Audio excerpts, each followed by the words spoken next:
बिस्मिल्लाहिर्रहमानिर्रहीम।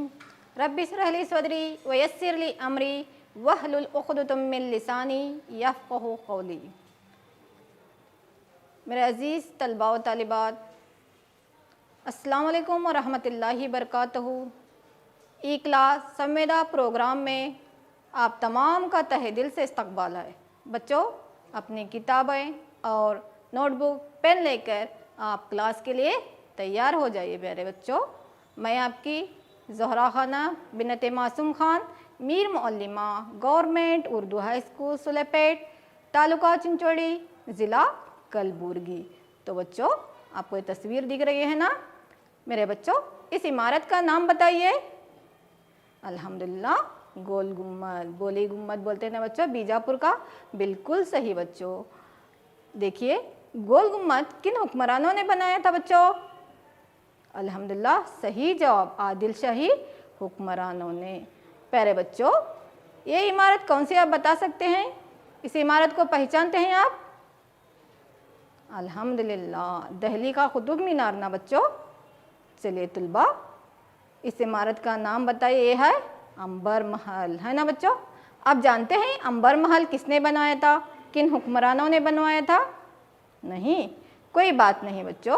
अंबर महल किन हुक्मरानों ने बनाया था, ये जानने के लिए आज हम जमात नहम के बाब अहद वस्ता का हिंदुस्तान और सियासी सूरत हाल, इसका मुतालिया करेंगे बच्चों। तो इस बाब में बच्चों हम 12वीं सदी के अवाखिर में से 13वीं सदी के अवाइल तक हिंदुस्तान की तारीख़ को तग़य्युरी दौर कहा जाता है बच्चों। और तग़य्युरी दौर का मतलब है कि समाज के एक दौर से दूसरे दौर में दाखिल होना होता है बच्चों। इस ज़माने में हिंदुस्तानी समाज ने अहद क़दीम से अहद वस्ता में दाखिल हुआ था। छोटे छोटे हुक्मरानों को तुर्कों ने कुचल दिया, शिकस्त दे दिया था। इस तरह शुमाली हिंदुस्तान में एक मजबूत और मुस्तहकम हुकूमत को कायम किया था और धीरे धीरे इस्लाम मज़हब के तासुरात से वहदानियत का दौर भी शुरू हो गया था बच्चों। इन तमाम तसव्वुरात ने हिंदुस्तान में अहद वस्ता के दौर का आगाज़ किया था, अहद वस्ता का दौर शुरू किया था बच्चों। और जनूबी हिंदुस्तान के कई इलाकों पर हुक्मरान करने वालों में राजपूत हुक्मरानों से इनके दौर की शुरुआत हुई थी। तो बच्चों, अहद वस्ता के हिंदुस्तान में अब हम राजपूत हुक्मरानों के बारे में पढ़ेंगे, यानी राजपूत हिंदुस्तान की तारीख में। चलिए बच्चों, इस बाब में हम राजपूत कौन थे, अहम राजपूत हुक्मरान या राजपूत ख़ानदान कौन कौन से हैं और राजपूत हुक्मरानों की अहम देन क्या है, इन तमाम बातों का हम मुतालिया करेंगे बच्चों। तो बच्चों, राजपूत जिसके मानी राजाओं के बेटे के हैं। राजपूतों के मानी क्या है बच्चों?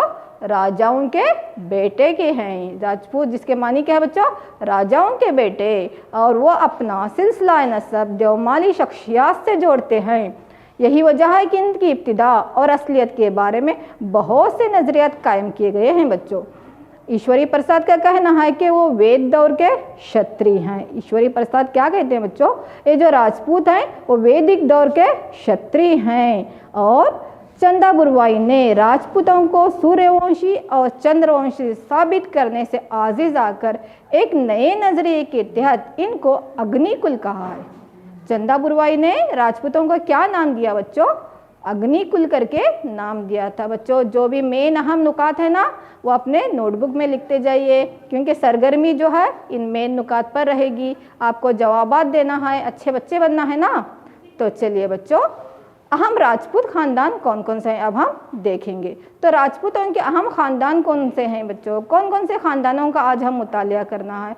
तो इसमें है बच्चों गजर प्रतिहार ख़ानदान, गढ़वाल ख़ानदान, पारमार ख़ानदान, चौहान ख़ानदान, चंडेल ख़ानदान और सोलंकी ख़ानदान। तो सबसे पहले बच्चों आज हम क्या करेंगे, कौन से ख़ानदान का मुतालिया करेंगे? सबसे पहले गजर प्रतिहार ख़ानदान, है ना। यहाँ दिख रहा है गुजरात का प्रतिहारास ख़ानदान करके बच्चों। तो एक गुजर प्रतिहाराज ने अपने चंद किताबों में रामायण के ज़माने से और नस्ल से ताल्लुक़ रखने वाले क्षत्रिय लक्ष्मण को अपने ख़ानदान का बानी कहा है। तो गुजर प्रतिहाराज ख़ानदान का बानी कौन हो गया बच्चों? लक्ष्मण। क्षत्रिय लक्ष्मण जो था, ये लोग क्षत्रिय थे, फौजी थे, तो उसको उस ख़ानदान का बानी कहते हैं बच्चों। लेकिन दस्तयाब ज़रायों से ये भी मालूम होता है कि इस हुक्मरानियत को नागभट्टा ने कायम किया, यानी उसको आगे बढ़ाया है गुजर प्रतिहाराज खानदान को। इसके 4 बेटे 4 मुख्तलिफ शाखों से जोधपुर, नंदीपुर, भरोच, उज्जैन से हुकूमत करे। यहाँ पे आपको जो मैप दिख रहा है ना, गुजर प्रतिहाराज, ये जो यहाँ पे ऑरेंज कलर में है ना बच्चों, ये गुजरात का गुजर प्रतिहाराज खानदान की हुकूमत किए हुए इलाके हैं। तो नागभट्टा के 4 बेटों ने 4 शाखों से जो है इस सल्तनत को आगे बढ़ाया था। प्रतिहाराज जो है 4 शाखों से अपनी हुकूमत किए हैं बच्चों। इनमें से उज्जैन पे हुकूमत चला रहा नागभट्ट सबसे अहम बादशाह था। सबसे अहम जो था बच्चों, जोधपुर में थे, नंदीपुर, भड़ोच और उज्जैन। तो सब में जो यहाँ पे अहम हुक्मरान रही है, हुकूमत रही है, वो उज्जैन से नागभट्टा जो है सबसे अहम बादशाह जो है गुजर प्रतिहाराज का माना जाता है। इसी तरह से अरबों के हमले का पूरी कामयाबी के साथ उन्होंने दिफा किया और इसके साथ साथ गुजरात, मालवा और राजपूत के अलावा बाज़ इलाकों तक उसने अपनी हुकूमत की तौसी की। किसने बच्चों? नागभट्ट ने। उसके बाद दूसरा अहम एक हुक्मरान आता है वहाँ पे, महर भोज करके। दूसरा बादशाह महर भोज पालार के नेपाइन पाल को हराकर अपनी हुकूमत की हुदूद को उसने बढ़ाया। ये मंदिर जो है उसी राजा महर भोज का बनाया हुआ है बच्चों। अरब सैय्याह सुलेमान और अल मसूद ने इसके दरबार में हाज़िरी दी थी। महर भोज के दरबार में अरब के मशहूर सैय्याह सुलेमान अल मसूद ने भी हाज़िरी देकर वहाँ के हालात को लिखा है। प्रतिहारा ख़ानदान के महेंद्रपाल और महीपाल के बाद एक ख़ानदान भी क्या हो गया बच्चों? कमज़ोर पड़ गया। कौन सा ख़ानदान था बच्चों? गुजरात का प्रतिहारा ख़ानदान। अब देखेंगे गढ़वाल ख़ानदान। इस ख़ानदान की हुकूमत या बुनियाद रखने वाला चंद्रदेव था। गढ़वाल ख़ानदान की बुनियाद चंद्रदेव ने रखा है। शुमाली हिंदुस्तान के अक्सर इलाके को अपने कब्ज़े में लाकर अपनी हुकूमत चलाई और वाराणसी को इसने क्या किया था बच्चों? अपना पायातख्त बनाया हुआ था। आपको ऑरेंज कलर जो दिख रहा ना बच्चों यहाँ पे मैप में, वो छोटा सा, वहाँ से जो है गढ़वाल ख़ानदान की हुकूमत रही है बच्चों। इनमें सबसे मशहूर गोविंद चंद्र था। बानी इसका चंद्रदेव है, तो सबसे मशहूर हुक्मरान कौन है बच्चों? गोविंद चंद्र था। इसने पाला से लेकर मगध और मालवा पर सिर्फ अपना कब्जा ही नहीं किया, बल्कि कलिंगा और उड़ीसा के बादशाहों से भी लड़ाई की और अपने इलाके को उसने तौसी किया है बच्चों। कश्मीर, गुजरात और चोला हुक्मरानों के साथ इसके ताल्लुकात बहुत ही अच्छे थे। तो गोविंद चंद्र अपनी हुकूमत की तौसी की। तो बच्चों यहाँ तक हम 2 ख़ानदान पढ़े हैं। चलिए अपने यादे के तौर पर अब क्या करेंगे, हमें सरगर्मी करेंगे, सवालात और जवाबात की सरगर्मी। बच्चों आपके लिए पहला सवाल है यहाँ पे, राजपूत के मानी क्या हैं? चलिए बच्चों जल्दी से जवाब अपनी कापियों में लिखिए। अल्हम्दुलिल्लाह, राजपूत के मानी है राजाओं के बेटे के। चलो बच्चों दूसरा सवाल आपके लिए है, चंदा बुरवाई ने राजपूतों को क्या कहा? चंदा बुरवाई ने राजपूतों को क्या कहा? सही जवाब अग्निकुल है ना। सूर्यवंशी चंद्रवंशी छोड़कर उसने क्या कहा उनको? अग्निकुल, आग के ख़ानदान से ताल्लुक़ रखने वाले। सही जवाब बच्चों। अब है तीसरा सवाल, कोई 2 राजपूत ख़ानदानों के नाम लिखिए। चलिए बच्चों, अल्हम्दुलिल्लाह, गुजर प्रतिहारा, गढ़वाल, पारमार, चौहान, इसमें कोई 2 भी आप बोले। सही है बच्चों। अगला सवाल है आपके लिए, गढ़वाल ख़ानदान का बानी कौन माना जाता है? पहला ख़ानदान पढ़े हम, गढ़वाल ख़ानदान है ना, इसका बानी कौन था बच्चों? माशाल्लाह, सही जवाब चंद्रदेवा। गढ़वाल ख़ानदान का बानी कौन है बच्चों? चंद्रदेवा। एक आखिरी सवाल आपके लिए, महर भोज राजा के दरबार में आने वाले अरब सैय्याह कौन थे? महर भोज राजा के दरबार में आने वाले अरब सैय्याह कौन थे बच्चों? अल्हम्दुलिल्लाह, सही जवाब बच्चों, अरब सैय्याह सुलेमान और अल मसूद आए थे। चलिए अब हम अगले तीसरे ख़ानदान की तरफ बढ़ेंगे, वो है पारमार ख़ानदान, जिनका ये शाही निशान है बच्चों। ये क्या है? पारमार ख़ानदान का शाही निशान है। ये तीसरा राजपूत ख़ानदान है बच्चों। उपेंद्र कृष्ण राज इस ख़ानदान का बानी था। पारमार ख़ानदान का बानी उपेंद्र कृष्णा राज था। इसका दारुल खिलाफा यानी सदर मुकाम मालवा इलाके का धारा शहर था। यहाँ से उसने अपने पारमार हुकूमत का आगाज़ किया है। इस ख़ानदान के सियाक बादशाहों ने राष्ट्रकूटा के दूसरे बादशाहों को हराकर इनकी ग़ुलामी से आज़ाद हो गए। एक और आज़ाद खुद मुख्तार हुकूमत की उन्होंने बुनियाद डाली। तो इसने उपेंद्र कृष्ण राज ने बहुत से तालाब और मंदिर तामीर किए। इसके दरबार में धनंजय भट्टहल्ला, धनक और पद्मगुप्ता नामी माहिरीन उलूम भी थे। ये तमाम इसके दरबार में पाए जाने वाले आलिम हुआ करते थे बच्चों। इल्म का बहुत ही दिलदादा था। कौन बच्चों? उपेंद्र कृष्णराज, जो कि परमार ख़ानदान से ताल्लुक़ था। अब और एक राजा जो परमार ख़ानदान का अहम बादशाह माना जाता वो है बच्चों राजा भोज, है ना। परमार ख़ानदान के एक अहम राजा भोज ने कल्याण के चालुक्य और गंगा और शुमाली कोंकण हुक्मरानों को शिकस्त दी और पारमार हुकूमत को और मजबूत किया। फिर चालुक्य से शिकस्त खाए, लेकिन चालुक्यों के खिलाफ शिकस्त के सियासी तरीके को फतह और यहाँ पे उनको शिकस्त भी हो गई, लेकिन फतह दोनों पे भी हावी हो गया। और कौन है? राजा भोज। और सकाफती दुनिया का वो हकीकी शहंशाह तस्लीम किया जाता। गो के उन्होंने चालुक्य, गंगा और शुमाली कोंकण के इलाके के हुक्मरानों को शिकस्त दी, लेकिन चालुक्यों से शिकस्त खाना पड़ा।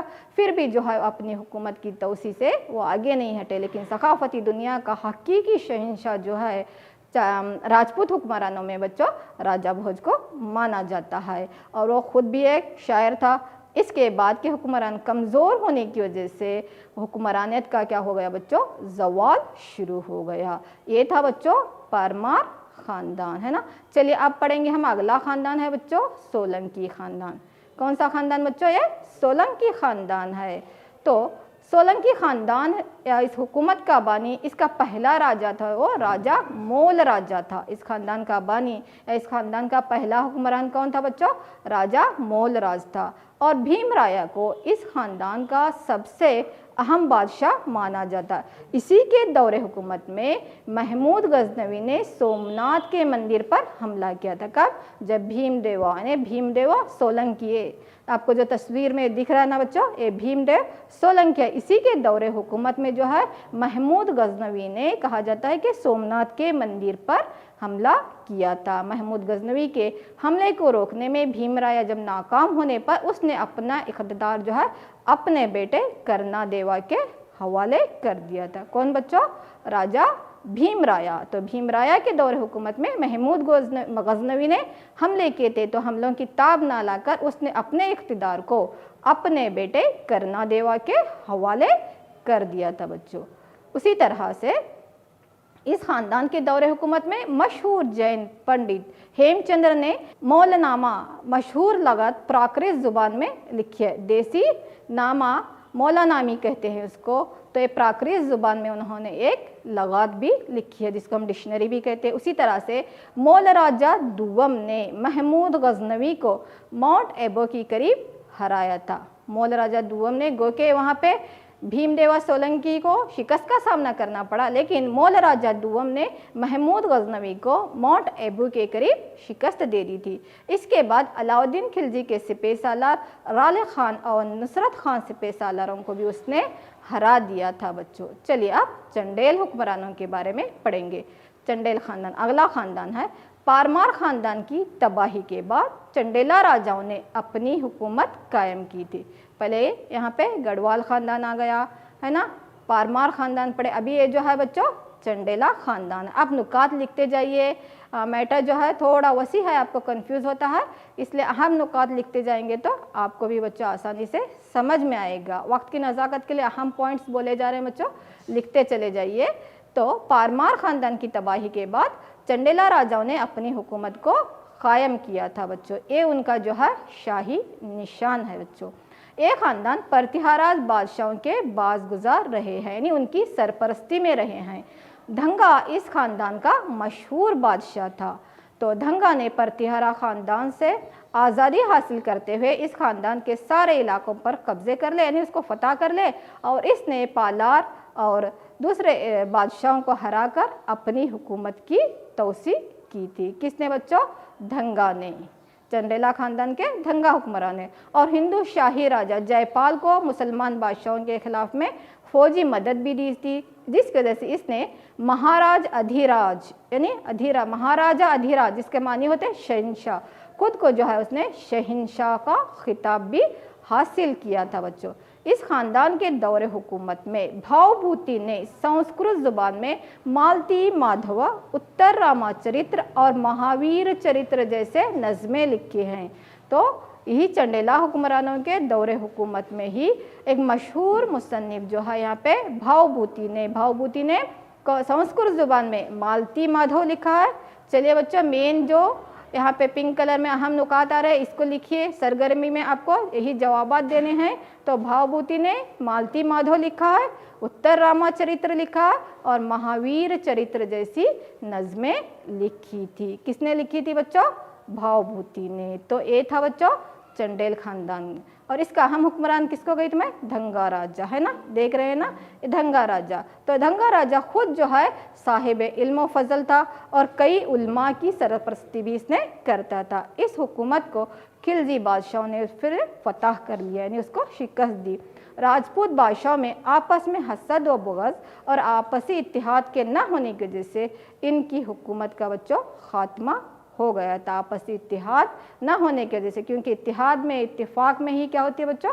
क़ुव्वत होती है। तो आपस की जो हसद और बुग़्ज़ थी, तो इसी वजह से जो है वो कभी खिलजी हुक्मरानों से तो कभी तगलक हुक्मरानों से उन्हें शिकस्त का सामना करना पड़ा था बच्चों।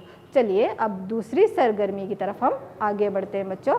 तो ये दूसरी सवालात और जवाबात की जो सरगर्मी आपको यहाँ पे दी जा रही है, इसका पहला सवाल है बच्चों आपके लिए यहाँ पे, पारमार ख़ानदान का बानी कौन था? चलिए बच्चों बताइए, पारमार ख़ानदान का बानी कौन था? बिल्कुल सही जवाब बच्चों, उपेंद्र कृष्णराज। पारमार ख़ानदान का बानी कौन था बच्चों? उपेंद्र कृष्णराज पारमार ख़ानदान का बानी था। उसी तरह बच्चों दूसरा सवाल यहाँ पे है, पारमार ख़ानदान का अहम हुक्मरान कौन था? ऐसा अल्हम्दुलिल्लाह सही जवाब बच्चों, राजा भोज। बानी उपेंद्र कृष्णराज, तो अहम हुक्मरान कौन है बच्चों? राजा भोज है। तीसरा सवाल है, सोलंकी खानदान का बानी कौन था? अल्हम्दुलिल्लाह सही जवाब बच्चों, राजा मोल राजा सोलंकी खानदान का बानी माना जाता है ना, सोलंकी खानदान का बानी था। चलिए बच्चों अगले सवाल की तरफ आगे बढ़ेंगे। सवाल नंबर 4 ये आपके लिए है बच्चों, राजा मोलराज ने माउंट एबू के करीब किस हुक्मरान को शिकस्त दी थी? चलो बच्चों जल्दी से बताइए, राजा मोलराज ने माउंट एबू के करीब किस हुक्मरान को शिकस्त दी थी बच्चों? बिल्कुल सही जवाब, महमूद गजनवी को। किसको शिकस्त दी थी बच्चों? महमूद गजनवी को। चलिए एक आखिरी सवाल बच्चों, मालती माधव का मुसन्निफ कौन था? मालती माधव किताब किसने लिखी है? इसका मुसन्निफ कौन था बच्चों? भावभूति। किसने लिखा है बच्चों? भावभूति, है ना। उत्तर रामाचरित्र, महावीर चरित्र, मालती माधव, ये तमाम क्या हैं बच्चों? भावभूति के तसानीफ हैं। चलिए बच्चों एक आखिरी क्वेश्चन और है आपके लिए, राजा धंगा यानी धंगा राजा करके हम पढ़े ना, इसका ताल्लुक किस खानदान से था बच्चों? धंगा राजा का ताल्लुक किस खानदान से है बच्चों? हाँ सही जवाब बच्चों, चंडेला खानदान से। धंगा राजा का ताल्लुक किस खानदान से है बच्चों? चंडेला खानदान से। चलिए बच्चों समझ में अभी पारमार खानदान समझा, सोलंकी खानदान, चंडेला खानदान, गजर प्रतिहाराज खानदान, है ना, राजपूतों के अहम खानदान पढ़ रहे हैं। चलो बच्चों आगे बढ़ेंगे अभी हम दूसरे खानदान की तरफ। चलिए चौहान खानदान, राजपूतों में सबसे मशहूर जो माना जाने वाला खानदान जो है बच्चों कौन सा है? चौहान खानदान है बच्चों। राजपूतों के खानदानों में ये सबसे अहम खानदान माना जाता है। बुनियादी तौर पर अजमेर का रहने वाला पृथ्वीराज चौहान इस खानदान का बानी है। चौहान खानदान का बानी, अहम हुक्मरान जिसको माना जाता है, जो तारीख का, हिंदुस्तानी तारीख का एक अहम बादशाह और राजपूतों का सबसे अहम बादशाह जो माना जाता है वो कौन है बच्चों? पृथ्वीराज चौहान है। तो बुनियादी तौर पर अजमेर का रहने वाला पृथ्वीराज चौहान इस खानदान का मशहूर बादशाह था, है ना। देखिए ये है बच्चों पृथ्वीराज चौहान, तारीख का राजपूतों का सबसे अहम हुक्मरान है बच्चों, और इसने बुंदेलखंड और चंडेला बादशाहों को शिकस्त दी थी। बुंदेलखंड के बादशाहों को और राजपूतों के चंदेला बादशाहों को भी इसने शिकस्त दी थी बच्चों। किसने? पृथ्वीराज चौहान ने। इसकी बहादुरी के कारनामे शुमाली हिंदुस्तान में बहुत ही मशहूर हैं बच्चों। आप भी इसके साथ बहुत जानते हैं, आप एक सीरियल भी देख चुके हैं पृथ्वीराज चौहान की, है ना। तो इसकी बहादुरी के कारनामे पूरे शुमाली हिंदुस्तान में मशहूर हैं, जो कि चौहान ख़ानदान से ताल्लुक़ रखता है बच्चों। तो पृथ्वीराज चौहान इसने अपने हमसाया राजपूत हुक्मरानों के साथ भी जो है कई जंगें लड़ी हैं बच्चों। जयचंद वालिए कनूज की लड़की संजोगिता और पृथ्वीराज चौहान आपस में बेहद मोहब्बत करते थे। इसी वजह से पृथ्वीराज ने संजोगिता को स्वयंवर से उठाकर इसके साथ शादी की। स्वयंवर एक जो रस्म होती है जहाँ पे राजकुमारी के साथ जो है एक घोड़ों की जो है रेस लगाकर जीती जाती है और उसको शादी की जाती है, उसको कहते हैं बच्चों स्वयंवर रस्म करके। तो जयचंद जो कि कनौज का हुक्मरान था, तो उसकी बेटी थी बच्चों संजोगिता। तो पृथ्वीराज चौहान और संजोगिता आपस में दोनों भी ये मोहब्बत करते थे। फिर उसने संजोगिता से शादी कर ली। इस पर इसकी जयचंद से क्या हो गई बच्चों, दुश्मनी हो गई। जयचंद कौन था, संजोगिता के बाप थे, उनके वालिद थे, तो इससे उनकी क्या हो गई, दुश्मनी हो गई। तो पृथ्वीराज रासो नामी जो हिंदी मसनवी है, इसमें ये तमाम बातें मिलती हैं। चंदा बुरवाई जो इसका वजीर था बच्चों, तो चंदा बुरवाई की लिखी हुई पृथ्वीराज रासो में जो है हमें पृथ्वीराज चौहान के इन तमाम कारनामों का हमें तज़किरा मिलता है बच्चों। चलो, तो इसी के दौर हुकूमत में तारीख की दो अहम जंगें, तराइन की पहली जंग और तराइन की दूसरी जंग लड़ी गई है बच्चों। अब हम तराइन की पहली जंग के बारे में मुतालिया करेंगे, जो कि 1191 ईस्वी में लड़ी गई है। लाहौर और पाकिस्तान को फतह करने के बाद शहाबुद्दीन ने भटिंडा को फतह किया, जो पहले गजनवी सल्तनत में शामिल था, लेकिन उस वक्त दहली और अजमेर के राजा पृथ्वीराज चौहान के कब्जे में थे। तो यही फतह करने का जो वाक़या है, यही जंग क्या कहलाती है बच्चों, तराइन की पहली जंग कहलाती है। पृथ्वीराज चौहान और महमूद गजनवी के दरमियान में पृथ्वीराज चौहान ने जब ये सुना, मोहम्मद गौरी के दरमियान में पृथ्वीराज चौहान ने जब ये सुना कि शहाबुद्दीन मोहम्मद गौरी ने भटिंडा फतह कर लिया है और वह एक निहायत ज़बरदस्त फ़ौज लेकर, जिसकी तादाद तकरीबन 2 लाख थी, मुसलमानों से लड़ने के लिए निकला है। तो दहली के शुमाल मगरिब में करनाल के करीब तराइन के मैदान में दोनों अफवाज में क्या होती है, खूब लड़ाई हो जाती है। कौन कौन से अफवाज थे बच्चों, पृथ्वीराज चौहान और शहाबुद्दीन मोहम्मद गौरी के दरमियान में 1191 ईस्वी में। किस मैदान में बच्चों, दहली के शुमाल मगरिब में वाक़ तराइन के मुकाम पर, जिसको हम क्या करते हैं, जो यहाँ पे मंजर आपको दिख रहा है, ये तराइन की पहली जंग का मंजर है। तो इसको हम क्या कहते हैं, तराइन की पहली जंग कहते हैं बच्चों। लेकिन मोहम्मद गौरी की फ़ौज थोड़ी थी, इसको शिकस्त हुई और वो बुरी तरह से ज़ख्मी हो गया। इसी हालत में एक सिपाही इसको बचा कर ले गया। इसके सिपाही और जनरल मोहम्मद गौरी को गायब देखकर बदल गए और मैदान जंग से भाग निकले और मोहम्मद गौरी को ज़ख्मी हालत में लाहौर लाया गया, जहाँ से वो गजनी पहुँचा। फतह किसकी हो गई यहाँ पे, पृथ्वीराज चौहान की। लेकिन शहाबुद्दीन इस शिकस्त का इतना सा रंज हुआ कि 1 साल तक उसने आयशो आराम की जिंदगी नहीं गुजारी बच्चों, जिसका नतीजा ये निकला कि तराइन की दूसरी जंग हो गई बच्चों। तराइन की दूसरी जंग उसी के दूसरे साल में 1192 ईस्वी में बच्चों, इसने अपने जर्नलों से बातचीत तर्क कर दी। बाद जर्नलों को इसने सख्त सज़ाएं दी, अपने कमांडरों को, फौजियों को, बिलाखिर तमाम जर्नलों को तरबियत याफ्ता फ़ौज तैयार करने का हुक्म दिया। कुछ अरसे बाद एक बड़ी फ़ौज, जिसकी तादाद 1,20,000 जमा ली और इस फ़ौज को लेकर पिछली शिकस्त का बदला लेने के लिए, मतलब तराइन की जो पहली जंग हो गई थी 1191 ईस्वी में, उसका बदला लेने के लिए अब पृथ्वीराज चौहान की तरफ रुख हुआ, मतलब दहली की तरफ रवाना हुआ। इधर से पृथ्वीराज चौहान भी हिंद की 250 राजाओं से मदद लेकर 3 लाख से ज़ायद फौज और कई हज़ार जंगी हाथियों को लेकर तराइन के मैदान में अब दोनों का आमना सामना हो गया बच्चों। दोनों जर्नलों के अफवाज एक बार फिर तराइन, जिसको तरावाड़ी भी कहते हैं, के मैदान में आमने सामने हुए। राजा पृथ्वीराज ने मोहम्मद गौरी को खत लिखा और नसीहत की कि अपने सिपाहियों के हाल पर रहम खाओ और उन्हें लेकर गजनी वापस चले जाओ, हम तुम्हारा पीछा नहीं करेंगे। लेकिन महमूद गौरी भी यहाँ पे मानने वाला नहीं था बच्चों। ये मंजर जो था ये तराइन की दूसरी जंग का। लेकिन शहाबुद्दीन मोहम्मद गौरी ने निहायत मुतानस से जवाब दिया कि वो अपने भाई के हुक्म के मुताबिक अमल करता है और इसीलिए बगैर जंग के वापस नामुमकिन है। अगले दिन दोनों अफवाज का आमना सामना हो गया। जंग सूरज तुलू होने से पहले शुरू हुई, जबकि ज़ोहर के वक्त ख़त्म हो गई। शहाबुद्दीन गौरी को फतह हुई और पृथ्वीराज चौहान को शिकस्त हुई। इसने मैदान जंग से भागकर अपनी जान बचा ली, मगर दरिया सरस्वती के पास से उसको गिरफ्तार कर लिया और सुल्तान मोहम्मद गौरी के हुक्म पर उसको कत्ल कर दिया गया। तो ये थी बच्चों तराइन की दूसरी जंग। तराइन की पहली जंग 1191 ईस्वी, तराइन की दूसरी जंग 1192 ईस्वी। तराइन की पहली जंग में पृथ्वीराज चौहान की फतह और तराइन की दूसरी जंग में मोहम्मद गौरी को फतह हासिल हुई। दोनों जंगें समझ में आई बच्चों?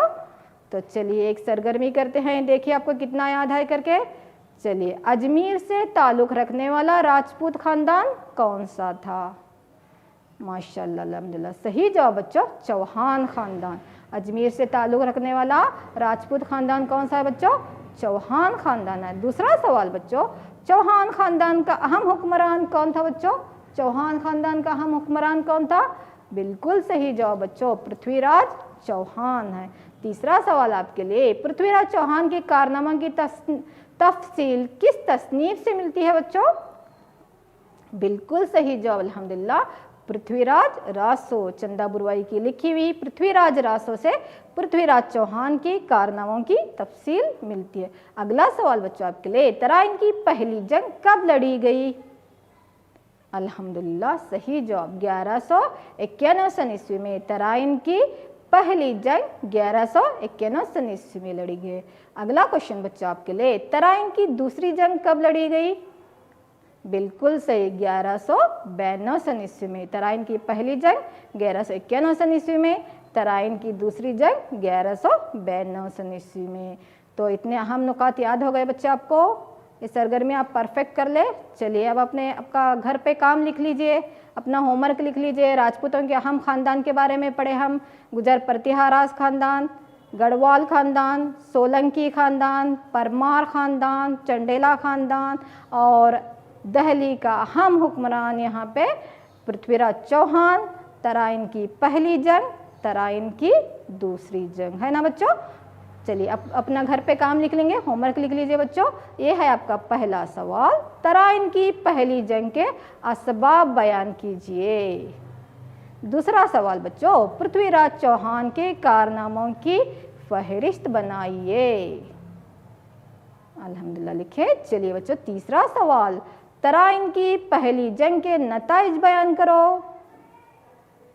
चलो बच्चों चौथा सवाल, तराइन की दूसरी जंग के असबाब व नताइज बयान कीजिए। तराइन की दूसरी जंग के असबाब व नताइज बयान कीजिए। ये आपका घर पे काम था। इसके साथ साथ एक सरगर्मी कीजिए बच्चों, प्रोजेक्ट वर्क आपको। चलिए आपके लिए प्रोजेक्ट वर्क है, राजपूत हुक्मरानों के तस्वीर इकट्ठा कीजिए और इनके कारनामों की तफसील लिखिए बच्चों। एक खूबसूरत एल्बम बनाइए, अपने स्कूल में रखिए, अच्छे से नंबरात हासिल कीजिए। चलिए बच्चों इसी के साथ आज हम अपनी क्लास का इख्तिताम करते हैं। अपनी सेहत का ख्याल रखिए, अपनी पढ़ाई को जारी रखिए। चलिए अल्लाह हाफिज़, अस्सलाम वालेकुम व रहमतुल्लाहि व बरकातुहू। जज़ाकुमुल्लाह खैरन कसीरन कसीरा व अहसनल जज़ा फ़िद दुनिया वल आखिरा।